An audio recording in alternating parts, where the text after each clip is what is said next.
Hey team, the purpose of this video is to go over the spelling scoring guidelines for our TX KEA exam.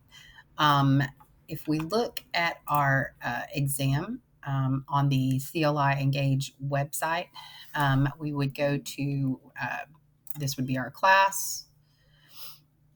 And remember, day of, we're not going to utilize CLI Engage. All of our resources have been put in our OneNote. They can be accessed if you have to, if you're unable to open a document, you can go in. But this would be the spelling grading. So we would click on this particular student and we would launch their spelling. And it's going to take us to this landing page. I'm going to click next. Now, before I begin scoring, I'm going to have a few documents open. You can see on the side here that I've created an example using some of our letter approximations that's been given to us as examples. So I utilize this to create an example spelling assessment that might be turned in. So we've accessed this from our SNP, and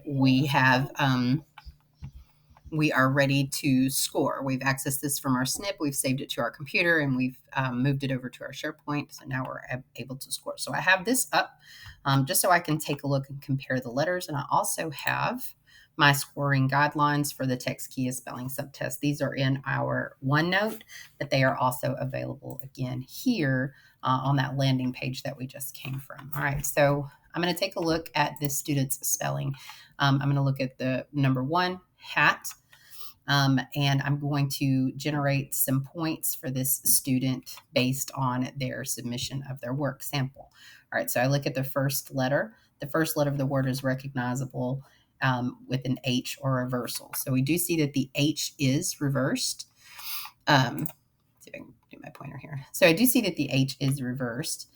But if I go over to my letter approximation, I see that that is an acceptable way to submit the H for the student to demonstrate the letter H. So that is acceptable. So I'm going to score 1 point here.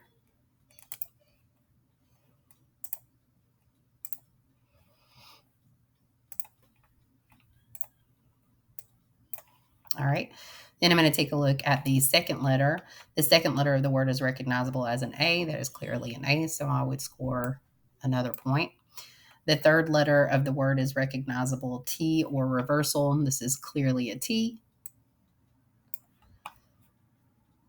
Okay, so the student has gotten all the points. This is a acceptable and recognizable way for the student to demonstrate the word hat. So I'm going to come over to my scoring guidelines, and I'm going to give them, I'm going to score, so mark all the letters that were written for the word that apply. I would click yes, yes, and yes. So the student has created an example of each letter of the word that is acceptable based on our guidelines. All right, so let's take a look at the second word, which was, get back where we are, which was pot. All right, so I'm going to take a look at the P. The P is reversed, but that's okay. So I'll score that as acceptable. And I'm going to take a look at the second letter, and it is an A, but our word is pot. So the student would not get a point for the second letter of the word as a recognizable O. So this would be incorrect. So if I'm making a run here and just kind of monitoring this, I would say that they do not get a letter point here. All right, the second letter is recognizable O. I'm not going to click yes because that is not accurate. And the third letter of the word is a recognizable T. This is a recognizable T. So my student would get a point here, and I would give them a point here. All right, moving to my next word. The word is leg. Going over to my, or log, I'm sorry. Let me go over to my standard scoring. So the word is log. I do see that the L is in the right place, so that is scoreable as 1. Incorrect. All right, but if I'm looking, the word is log, and I see that the student has clearly written an E, And I can even refer to my letter approximations if I'm not 100% sure. I want to make sure that this letter resembles something here. And since it does not, I will not score it as correct. And then lastly, I'll look at my G. That's a crazy looking G, but we know our kiddos are just now learning. And if you look over in our letter approximations, you can see that there is an example here of the backwards capital G, and that it is an acceptable letter approximation for our students to submit. So this would be correct as well. I'm going to come over to my scoring, and I'm going to make sure that that matches. So I do give them a point here. I'm not giving them a point here, and I'm giving them a point here for 3. All right, lastly, let's do a couple more. So let's look at the word. The word is fin. The F is a capital F. It's clearly an F, so that is correct. If I look at my I, that is clearly a lowercase I, so I'll give the student a point there. Now I see an N here, but it has the accent mark above. If I go over to my letter approximations, I see on the word fin that that is an acceptable approximation for that letter, especially for any of our language learners. That is acceptable, so I will give the student a point. I'll come over to my scoring, and I'll click that we have all letters correct here. All right, lastly, let's take a look at the word run. I'm going to score that the student did get the R correct in the first spot. And then I'm going to look back and see that this is the word run. That is clearly an O, so I'm not going to give the student a point here. And lastly, I'm going to look at this letter is a G. And so I'm not going to give a point here. Go back over to my grading. They do get a point for R, no point for 2, no point for the third letter. Okay, and we do see this 4 option, and that is in the case where no letters were correct. That might be if any student left a blank or wrote a completely just unrecognizable letter approximation. That's when we would score a 4 for that portion.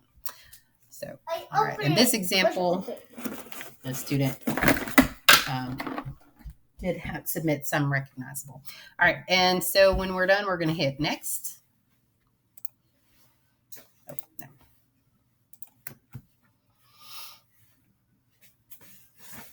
Okay, and if there's any comments that we want to make on the students, based on the student's submission, we can make a comment in each.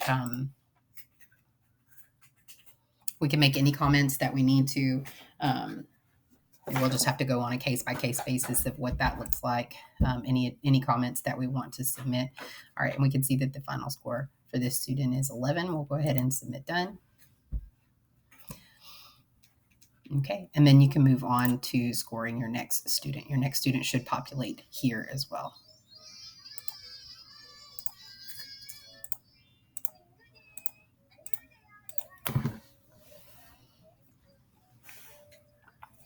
Okay.